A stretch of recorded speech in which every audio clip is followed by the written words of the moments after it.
Next question is when a fast moving train passes a man standing on the platform at a rest. क्या होता है कि अगर fast moving train पास कर जाए वो बंदे के पास से जो स्टेशन पर खड़ा है ट्रेन के नजदीक, he is likely to be drawn towards the train, train की तरफ वो खिंच जाता है। How does the Bernoulli's effect explain this phenomena. Bernoulli's effect इस फिनोमेना को कैसे एक्सप्लेन करता है, आइए देखते हैं। The speed of air near the fast moving train is very high. Speed क्या होती है एयर की फास्ट मूविंग ट्रेन के साथ बहुत तेजी से चल रही होती है as compare to its speed away from the train.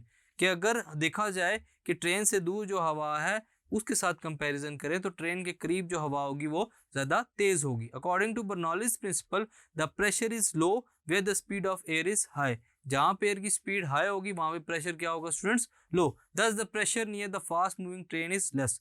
तो फास्ट मूविंग ट्रेन के पास जो प्रेशर होगा स्टूडेंट्स वो कम होगा as compare to the pressure behind the man. कि अगर आदमी के पीछे देखा जाए वहां पे प्रेशर क्या होगा ज्यादा। The man standing on the platform, कहाँ खड़ा हुआ है प्लेटफॉर्म के ऊपर।